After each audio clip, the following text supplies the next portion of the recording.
क्या दफ्तर में काम करने के बाद, लंबे ड्यूटी आवर्स के बाद, ज़्यादा ड्राइव करने के बाद आपको सर में दिन के किसी भी वक्त ऐसा दर्द शुरू होता है जो सेटल डाउन नहीं होता और आपकी डे टू डे रूटीन को वो डिस्टर्ब कर रहा है। तो आज जानते हैं कि सर का दर्द किस किस्म का होता है और एक ख़ास किस्म के दर्द के ऊपर बात करते हैं।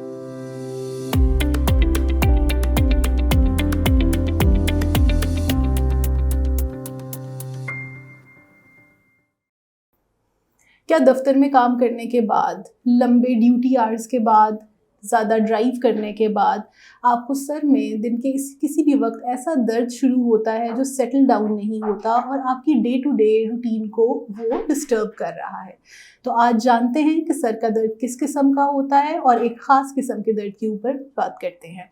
मेरा नाम डॉक्टर मारिया अल्ताफ़ है और मैं हेल्थ वायर से हूँ और मेडिकल के शोबे में मेरा 10 साल का तजुर्बा है। सर का दर्द सिर्फ एक तरह का दर्द नहीं होता, सर का दर्द मल्टीपल तरह का दर्द होता है जिसमें आपका माइग्रेन का दर्द आता है, टेंशन हेडेक भी हो सकती है या इसके अलावा डिपेंड करता है कि आपको साइनसिस की वजह से दर्द है या क्लस्टर हेडेक है। अब इन सारे दर्द के अंदर फ़र्क क्या होता है? टेंशन हेडेक यूजुअली आपके सर के अगले हिस्से के अंदर होती है। माइग्रेन को यूजुअली हाफ हेडेड पेन कहा जाता है जो आधे सर का दर्द होता है। इसके अलावा साइनसिस के अंदर साइनसाइटिस की वजह से आपकी साइनसिस और सर के अंदर हेडेक होता है। आज हम माइग्रेन क्या होता है, दर्द शकीका क्या होता है, टिपिकली इस पे बात करेंगे। Migraine headache, half headed pain, अक्सर लोग हर किस्म की आधे सर की दर्द को माइग्रेन काउंट करते हैं, लेकिन उन्हें ये नहीं पता होता कि माइग्रेन के साथ सिर्फ सर में दर्द के साथ कुछ ख़ास सिम्टम्स होने ज़रूरी हैं, जिसके अंदर फोटोफोबिया यानी कि लाइट्स का इरिटेट करना या फिर साथ में आपको नोज़िया या वॉमिटिंग फील होना या दिल ख़राब होना या मतली की कैफियत होना भी शामिल है। माइग्रेन का हेडेक के कुछ ख़ास किस्म के ट्रिगर्स होते हैं। पहले तो बात करते हैं कि ये होता क्यों है। इसकी जेनेटिक कॉजेज़ होती हैं। हाँ, ये ज़िंदगी के अंदर कुछ ट्रिगर्स होते हैं इसके जिसकी वजह से ये ट्रिगर आउट हो जाता है और फिर अगर उन ट्रिगर्स को रिमूव किया जाए तो ये सेटल डाउन भी हो जाता है।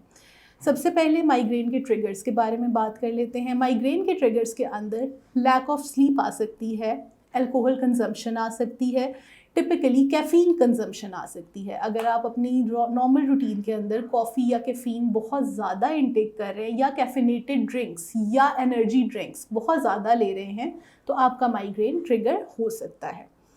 अब माइग्रेन के अंदर आपने इसको डायग्नोज कैसे करना है? माइग्रेन के अंदर कुछ साइंस साथ पॉजिटिव होना ज़रूरी हैं। आपको हाफ हेडेड पेन हो, आपको पेन की इंटेंसिटी इतनी हो कि वो आपके डे टू डे वर्क को किसी न किसी तरह कॉम्प्रोमाइज़ कर रही है या आपकी स्लीप उसके साथ कॉम्प्रोमाइज़ हो रही है। इसके अलावा आपको फोटोफोबिया हो यानी कि लाइट्स आपको इरिटेट करें, चाहे वो नॉर्मल दिन की रोशनी है या किसी भी कमरे के अंदर मौजूद लाइट्स हैं वो आपको इरिटेट करने लग जाएं, और इसके अलावा आपको वॉमिटिंग या मतली की कैफियत फ़ील हो, तो जान लीजिए कि ये दर्द टिपिकली माइग्रेन का दर्द है। क्या ख़वातीन और मर्द हज़रात के अंदर माइग्रेन के कॉजेज़ डिफरेंट हो सकते हैं? अब जान लीजिए कि माइग्रेन के ख़ास किस्म के ट्रिगर्स होते हैं। ये जेंडर स्पेसिफिक नहीं होते। ये ट्रिगर्स किसी भी जेंडर को इक्वली अफेक्ट कर सकते हैं। जिस तरह के लैक ऑफ स्लीप, अब वो चाहे ख़वातीन में हो या मर्द हज़रात में हो, दोनों के लिए वो माइग्रेन का एक ट्रिगर है। अगर आपको माइग्रेन का दर्द रहता है तो वो उससे ट्रिगर हो जाएगा। सिमिलरली अगर आपकी कॉफ़ी की कंजम्पशन ज़्यादा है, कोई भी जेंडर हो, आपका माइग्रेन ट्रिगर हो सकता है। आप एनर्जी ड्रिंक्स या हाईली कैफिनेटेड ड्रिंक्स ज़्यादा ले रहे हैं, उससे भी आपका माइग्रेन ट्रिगर हो सकता है। आपकी खाने की रूटीन ऊपर नीचे हो रही है, आपका उससे भी ट्रिगर हो सकता है। तो इसके ट्रिगर्स हैं जो किसी भी जेंडर को इक्वली अफेक्ट कर सकते हैं, लेकिन जेंडर वाइज इसके अंदर कोई डिफरेंस नहीं है। माइग्रेन को कैसे डायग्नोज किया जा सकता है? अगर आपको आधे सर का दर्द है और आपके अंदर इन दो अलामात में से कोई एक भी अलामत पॉजिटिव है तो जान लीजिए कि ये दर्द माइग्रेन का दर्द है। आपको हाफ हेडेड पेन है, आपको लाइट्स तंग करने शुरू हो जाती हैं, जिस तरह के डे लाइट हो या कमरे में मौजूद नॉर्मल लाइट भी आपको इरिटेट कर रही है, आपको फोटोफोबिया हो रहा है उससे, तो आपका ये दर्द माइग्रेन का दर्द हो सकता है। या अगर आपके सर में दर्द है और आपको उसके साथ मतली या वॉमिटिंग जैसी कंडीशन होती है और आपका वो दर्द एक थ्रॉबिंग हेडेक है, यानी कि आपको लगता है कि वो एक शदीद किस्म का थ्रॉबिंग हेडेक के साथ आपको वॉमिटिंग या आपका दिल ख़राब हो रहा है, तो वो दर्द माइग्रेन का दर्द है। क्या माइग्रेन किसी भी एज में हो सकता है? अब माइग्रेन उस एज में हो सकता है जब इसके ट्रिगर्स आपको अफेक्ट करने लग जाएं। आप एक स्टूडेंट हैं, आपकी नींद मुतासिर है, आपके जेनेटिक जीन्स में कहीं पर आपकी वालदा को या आपके वालिदैन में से किसी को माइग्रेन का हेडेक रहता है और आपका पढ़ाई की वजह से या किसी भी और वजह से आपकी स्लीप डेफिसिट में चले जाते हो, या आप कैफ़ीन या कॉफ़ी ज़्यादा लेना शुरू हो जाते हो, या कोई भी ऐसा ट्रिगर जो कि आपके उस माइग्रेन को ट्रिगर कर रहा है, तो आपको किसी भी एज में ये दर्द शुरू हो सकता है। लेकिन प्रेफरेबली कहा यह जाता है कि ये दर्द तब शुरू होता है जब आपको ये ट्रिगर्स अफेक्ट करने लग जाए, यानी कि आप एक स्टूडेंट लाइफ में टिल द एज ऑफ 16-17 से ऑनवर्ड्स आपको ये दर्द शुरू भी हो सकता है और बहुत ईजीली डॉक्टर्स इसको डायग्नोज भी कर सकते हैं। माइग्रेन से और क्या हेल्थ इश्यूज़ हो सकते हैं? माइग्रेन से और मज़ीद हेल्थ इश्यूज़ की ये रूट कॉज तो नहीं है, लेकिन इससे आपकी डे टू डे लाइफ ज़रूर डिस्टर्ब हो सकती है। आपकी स्लीप के अंदर डिस्टर्बेंसेस आ सकती हैं। आपकी स्लीप के अंदर डिस्टर्बेंस आने की वजह से आपका कोई क्रॉनिक कंडीशन से आप सफ़र कर रहे हो, वो आपकी ज़रूर एग्रवेट इससे हो सकती है। लेकिन टिपिकली रूट कॉज माइग्रेन किसी भी चीज़ के, किसी भी और हेल्थ इशू की तरफ आपको नहीं लेके जाता, लेकिन इसके जो ट्रिगर्स हैं या जो इसके अफेक्ट्स हैं वो आपकी किसी भी डिसीज़ को ट्रिगर ज़रूर कर सकते हैं जो प्रीवियसली एक एज अ क्रॉनिक डिजीज़ आपके अंदर चल रही हो। क्या माइग्रेन डेंजरस है?